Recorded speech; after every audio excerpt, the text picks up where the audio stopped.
Monsieur Wave. Yo, apply. Yo, luta do de. Luta mo nulo jël moto nga andil ma xaalis. Hello? Bësal mu fay. What?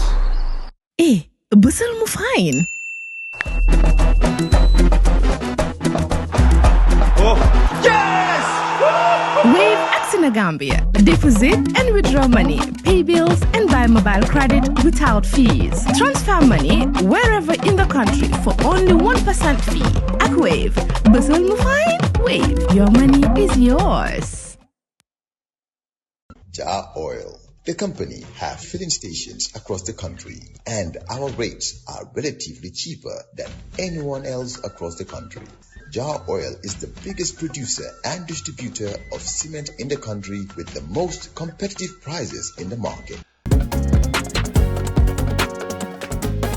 In the Gambia, we all move to different paces. Time is money, convenience is power, and now both are in your hands. No more long lines, no more late payments, no more missed chances, not anymore. Because now the Gambia has its own super app, Zap. One app, one tap, endless convenience. Send money instantly, pay your bills in seconds, shop without borders, pay your rides, order your meal, buy your ticket, deposit and withdraw money for absolutely free. No extra charges, no hidden fees, only on Zap Super App. This is not just convenience. This is confidence. This is the future in your hands. And the best part, Zap is born right here. Built for us, designed for every Gambian home, every Gambian dream. So don't wait in the past. Step into the future. Download Zap today on App Store and Play Store and enjoy endless free services. Call us today on our toll-free number 1666 or on 260-0001. Zap. All in one. All for you. Tap in. Zap in. I know you want to talk about the government's record on youth, agriculture, health, and local government. But of course, the president talked up his achievements in all these areas during the Meet the People tour. You can't deny that there have been improvements in all four broad areas. Yeah, there have been improvement. There have been improvement, but we have to contextualize it.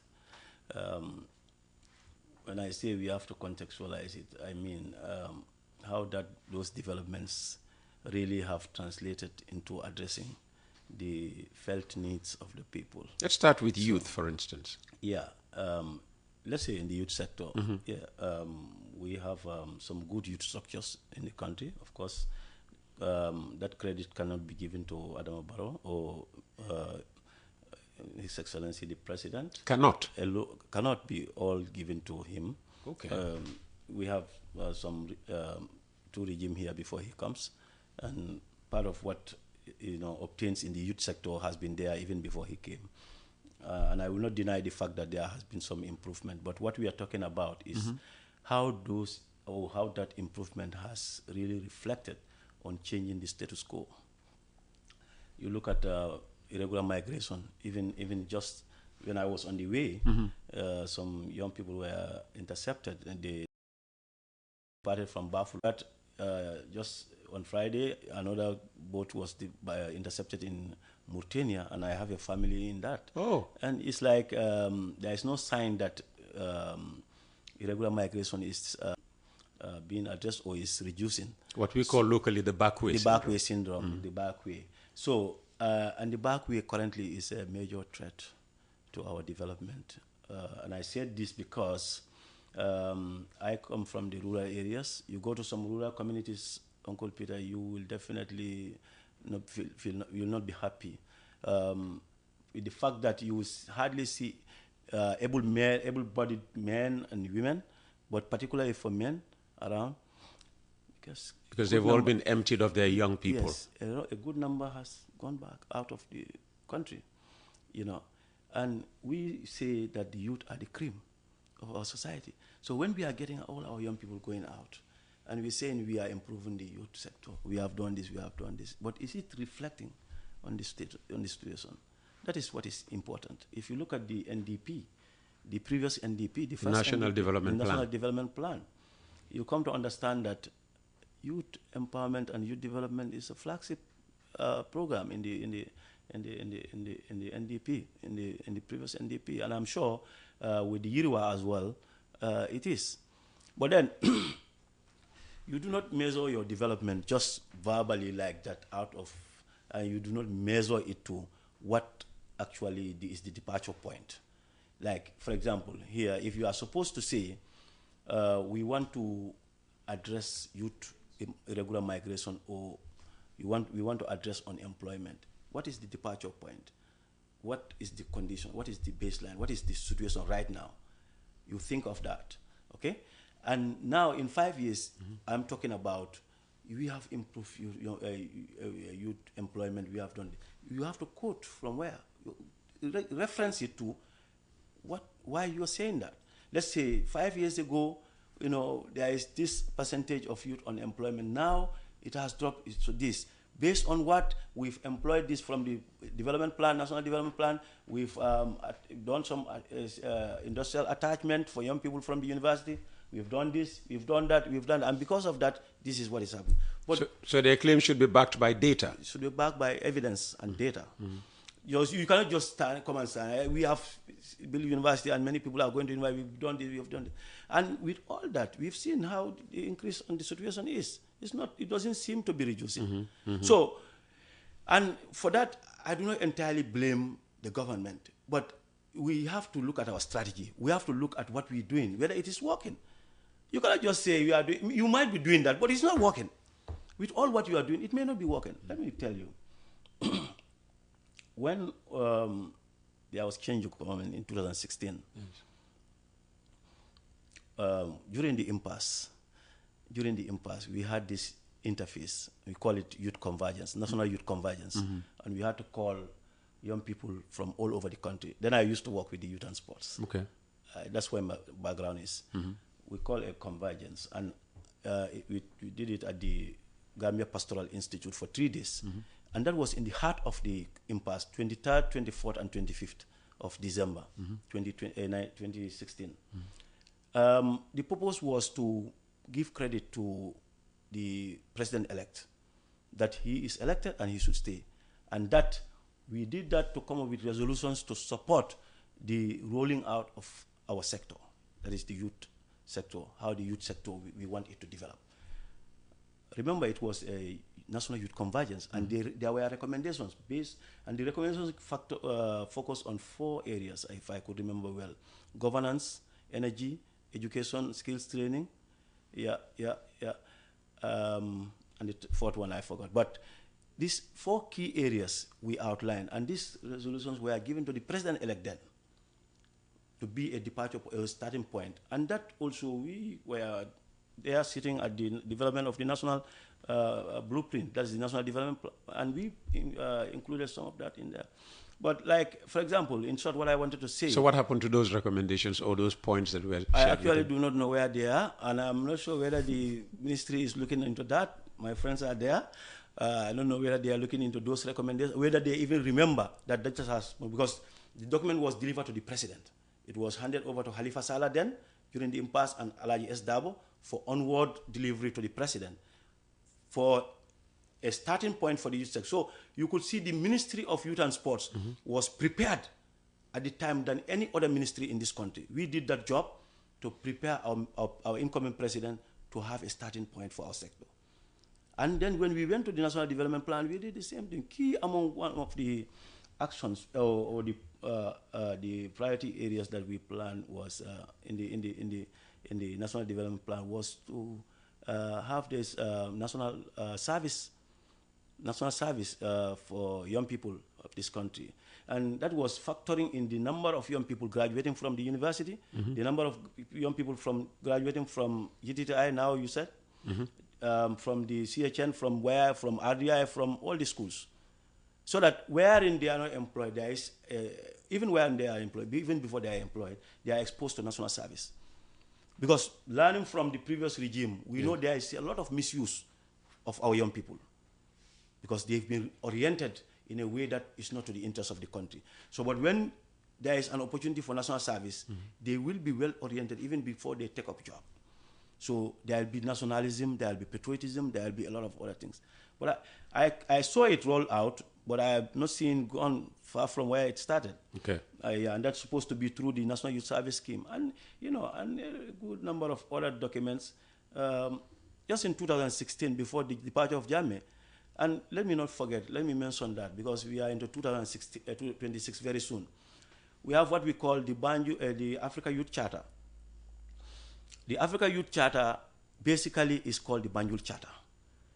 Banjul owns, Gambia owns the Youth Charter. I am saying this because it was established, it was adopted in the Gambia in 2006 when we had the AU here. So the Africa Youth Charter was signed and approved by the African presidents in Gambia. They call it the Banjul Charter. So Gambia has a big responsibility to own that document, to own that charter, and take it to every level because it was established in this country. So in 2016, we then had what we call Banjul plus 10, just like you have the China plus 10 or whatever, Beijing plus 15 or so. So we had the China plus, Banjul plus 10. It was a very successful event where the AU was here, the entire AU was here, the ministers were here, and we developed an outcome document. That outcome document, key among them was to have an Africa Youth Fund.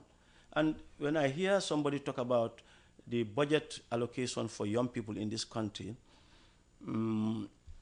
if you look at the amount or the percentage, you sometimes become surprised whether we really want to empower or develop our young people.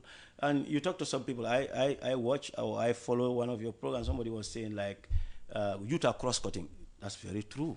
But in other words, youth may not be cross-cutting. Because youth have specific needs, specific issues that can make them vulnerable, and that may not be cross-cutting. Those specific needs may not be cross-cutting. So I'll come to that, but let me talk about this document and remind my friends probably at the Ministry of Youth and Sports that after 10 years we celebrated or we commemorated Banjul plus 10. And there is an outcome document that was developed out of that, and there were recommendations. And we took that to the AU, to the Specialized Technical Committee meeting, to present it to the AU, and it was adopted by the AU. And it was a Banjul document, and that is still associated with Gambia. And just like the Youth Charter is established associated with Gambia. So we need to talk honestly. 2026 is fast approaching. It's going to be Banjul plus 20. Yeah. I plus don't know. 10, plus 10.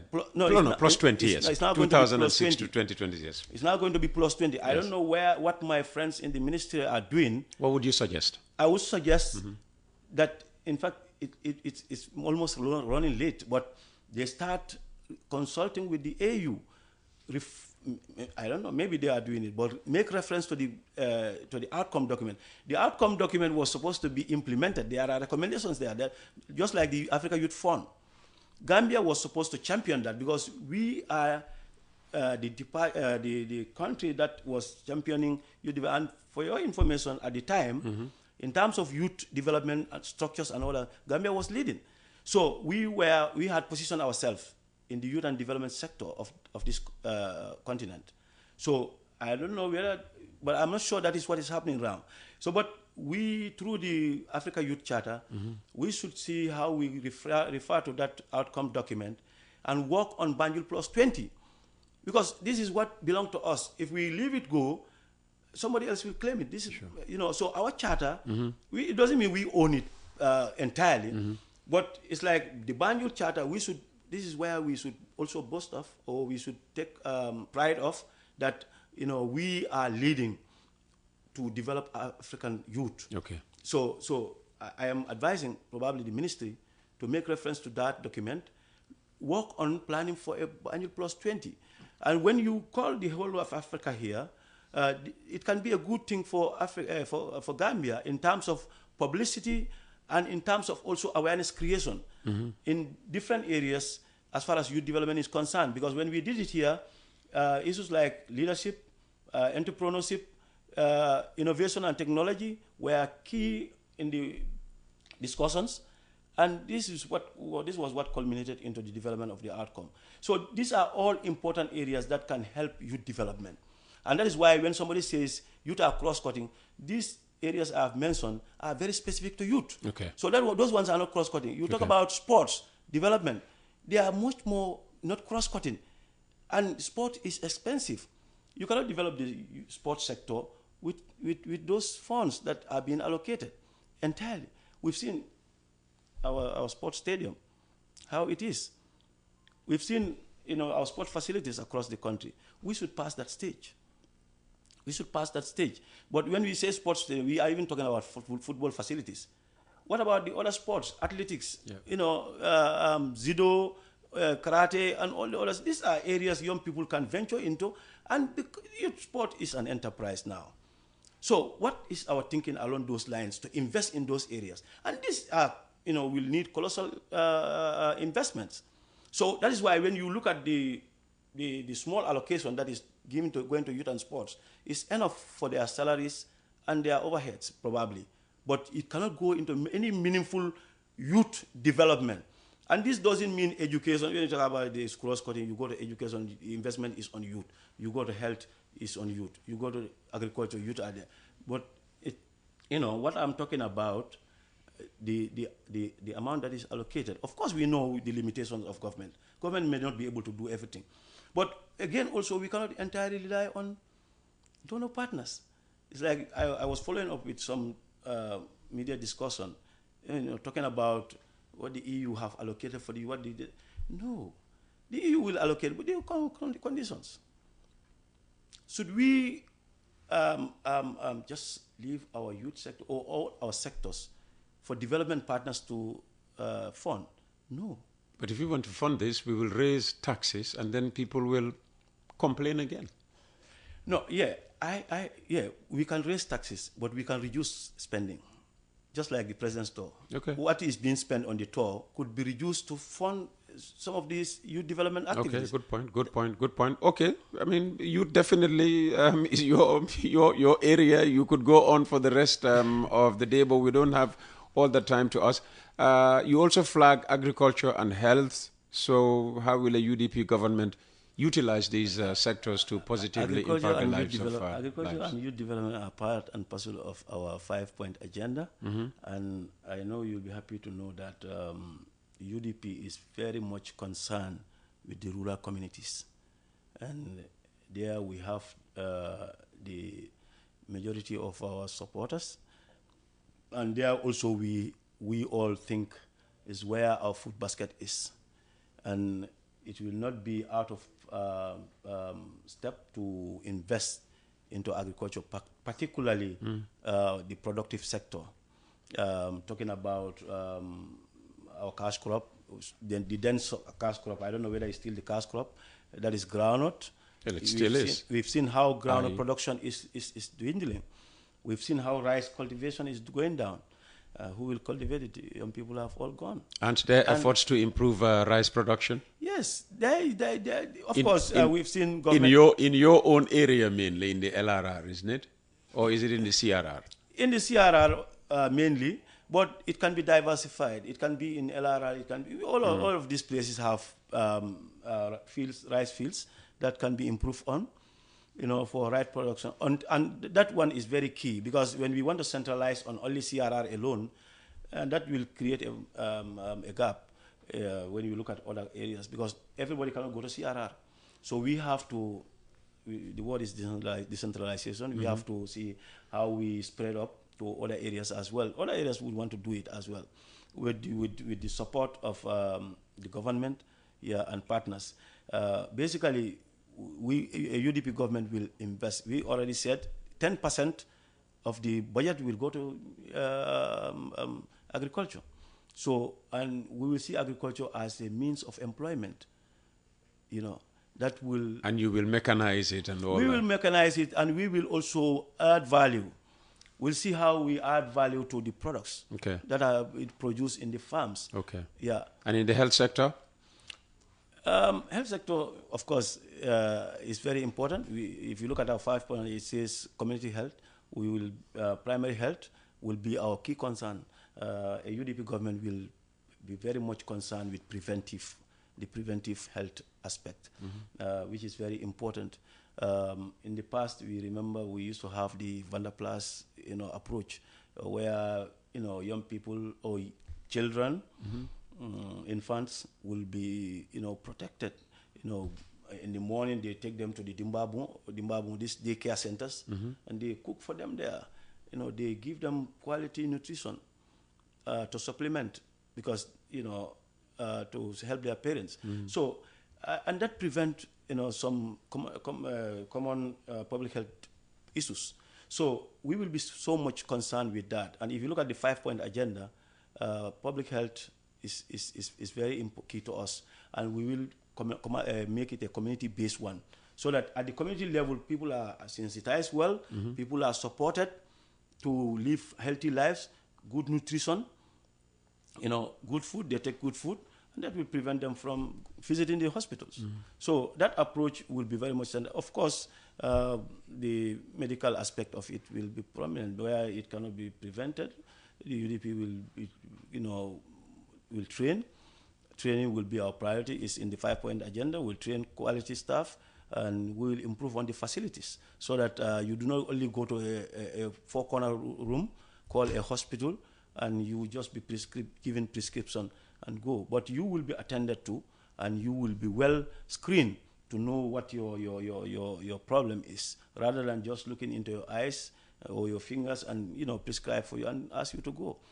Yeah. So that's how a UDP government will. We look at how we transform our approach into a serious business approach, so that the services that are rendered in all the sectors, particularly agriculture, youth, health, are serious based, not just lip service or propaganda service to the people. Okay. Yeah, but there will be meaningful service that will support the lives and livelihood of the people. Just before I ask you about possibly your favorite subject, which is the economic, soldiers in the Gambia, do you feel that the UDP, your party, sells its development agenda enough for Gambians to understand? Because mostly what you hear is NPP, UDP, they are 6 and 9. Meaning that, well, they can just UDP would just criticize NPP, just as NPP would just criticize UDP. But the onus is more on UDP to tell us why they should replace the NPP in government. Do you think your development agenda, have you sold it enough for people to understand? Yeah, it's work in progress. We will not say we've sold it enough. It's work in progress, but we making all efforts to sell out our agenda, our plans to the people or to the electorates. It is very important that we also take note of the culture of politics in this country. Sometimes it may not be ideas that will take you to the next level, or it may not be the plans. Sometimes it's the fanfare. Some people are only attracted to the fanfare or to... They like big crowds. Yeah, the big crowd approach. And the ashobis. Yes, that's and what the drumming and dancing. And the kalera ball. So sometimes it may be the approach. But, and that has to change. We're talking about what we want to do. And this has been, that approach, like I said, the fanfare has been the case since from the Jami days. And that is what NPP also... Only Jami days? Yes. Are you suggesting that wasn't there during the Jawara days? Yeah, even Jawara days, but it has been improved. Amplified by Jami to the next level, far ahead of Jawara. And yeah, and I think the same thing has been inherited by the NPP. That's what they're doing, carrying along crowds in everything, doing everything with fanfare, and all those stuff, So people are attracted to that. And to some point, almost all the parties do the same. Even my own party, going with big crowd and people cooking and people dancing, But the dynamics are changing. Are they? Yes, they are. And with my party now, our approach is becoming different. And if you follow up, just even this week, you see the approach is changing. I will not tell you everything, but we want to do away from that. And we want to sell agenda. But like in 2021, is that what people look up to?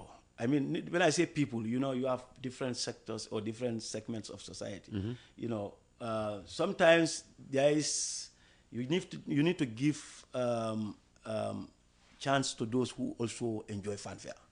You create that for them. Okay. So you have a section or a sector, or, you know, that also will want to sit down, you know, listen to coffee time and hear what you're saying. Okay. For them to be impressed or for them to buy in. So as a political party, you have to gauge this and you have to deal with this. You have to know the different wants. Yes, so you prepare your approach. Okay. So, and I'm sure with UDP, it's not going to be business as usual this time around.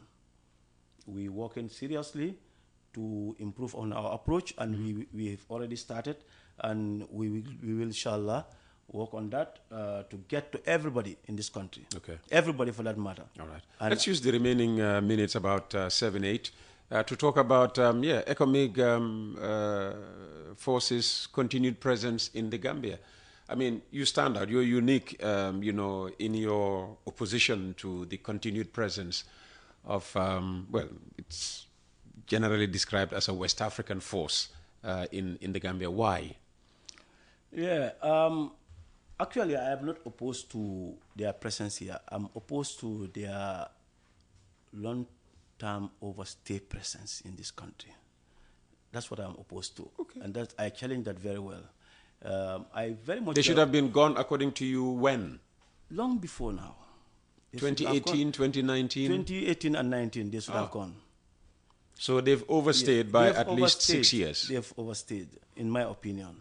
And this, I mean, I'm an ECOWAS citizen, and I have no reason to reject or to downplay the importance of the sub-regional force.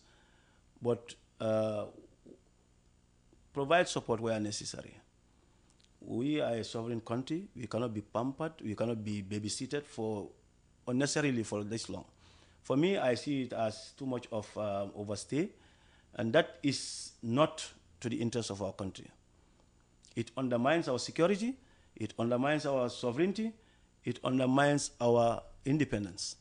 So, and if ECOWAS will be listening, I think it is good time they leave. They've done very well for us, but the main reason of them coming was to stabilize the country, improve on the security at that early point in time. But then it cannot be forever.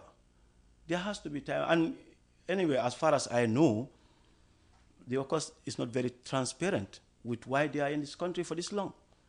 I'm not seeing any or hearing any information that ECOWAS is staying for this long because of X, Y, and Z, or because of there is threat, or because of there is this, or because of there is. I'm not seeing that.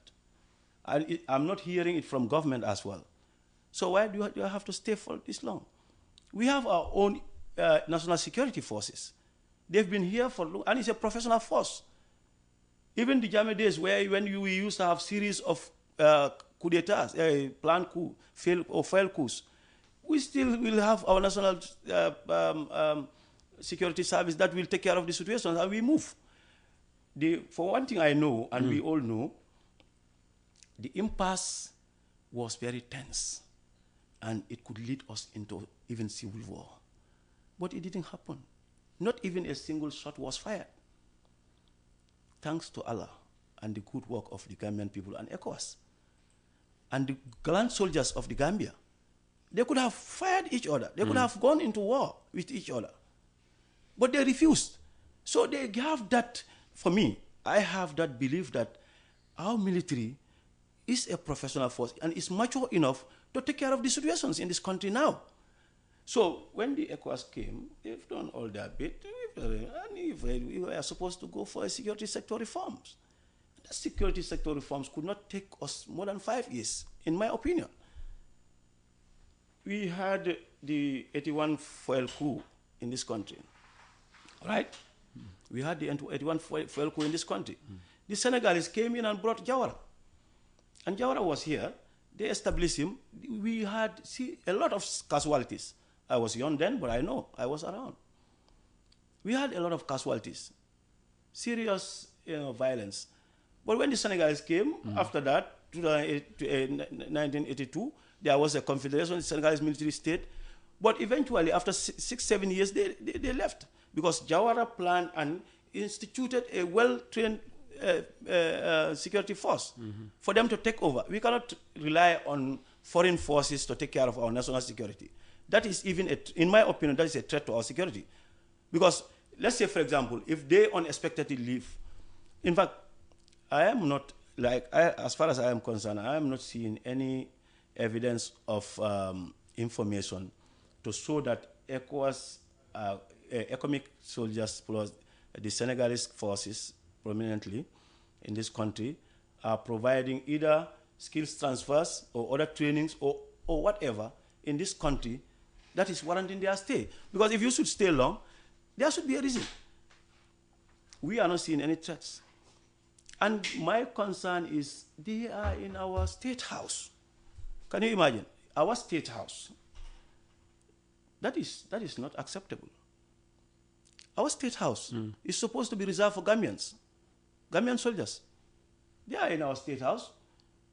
So what is warranting ECOWAS? Is ECOWAS of countries, ECOWAS of head of state, ECOWAS of now peoples.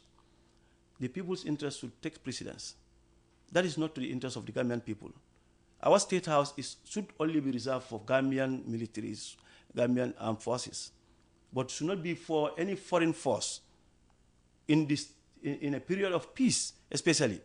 We do not have any problems. We've seen countries that have expelled foreign forces from their country. And they have every right to do it.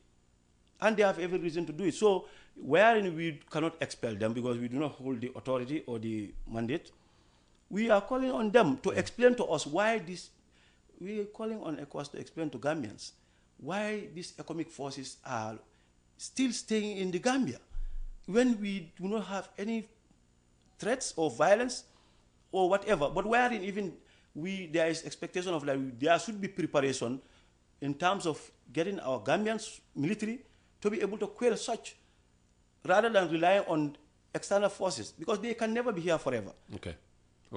And if they were to be removed, the way you are calling for, would you give them time until after the election that they leave in 2017, or you want them to leave before the election? For as soon as possible. Okay. As soon as possible, based on the reason that we used to have our own military for many years. Okay. And our security forces have taken care of elections. They have taken care of foil coups. They have taken care of other threats. Okay, those points, were amply made. So why the psychological, I'll call it psychological belief that the country, we still need these people here. We do not need them, in my opinion. Okay, just finally, Chairman Sanneh. Yeah, finally, I want to thank you, but I want to implore on the agents of government, particularly all of us in the local government and in the central government, to reflect on working together. Especially, I would have wanted to dwell a bit on the local governance and the decentralization program, but the most important thing is for us to see how we actualize decentralization, because our country will never develop if there is no meaningful decentralization. We'll bring you in one morning just to talk about decentralization. Yeah, so my opinion is the central government, work through the local governments to bring development to the grassroots. That will be much more meaningful, because we have our development plans at that level that is in line with the national plan. And we there will be able to sustain it without government being there on the ground. So I believe that will be a more important approach to developing the people and changing the lives and livelihood of our people. So I thank my listeners, and thank you as well for giving me this opportunity. Thank you.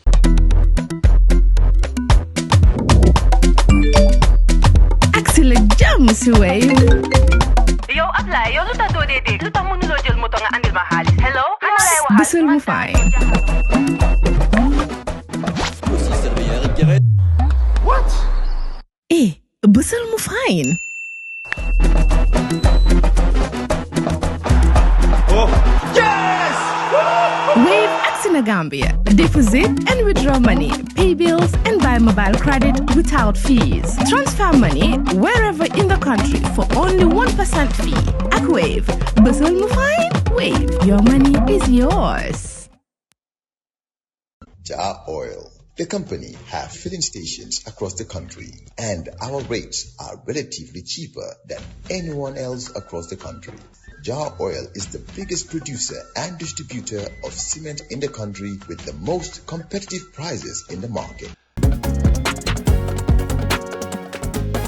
In the Gambia, we all move to different paces. Time is money, convenience is power, and now both are in your hands. No more long lines, no more late payments, no more missed chances. Not anymore. Because now the Gambia has its own super app, Zap. One app, one tap, endless convenience. Send money instantly, pay your bills in seconds, shop without borders, pay your rides, order your meal, buy your ticket, deposit and withdraw money for absolutely free. No extra charges, no hidden fees, only on Zap Super App. This is not just convenience. This is confidence. This is the future in your hands. And the best part, Zap is born right here. Built for us, designed for every Gambian home, every Gambian dream. So don't wait in the past. Step into the future. Download Zap today on App Store and Play Store and enjoy endless free services. Call us today on our toll-free number 1666 or on 260-0001. Zap. All in one. All for you. Tap in. Zap in.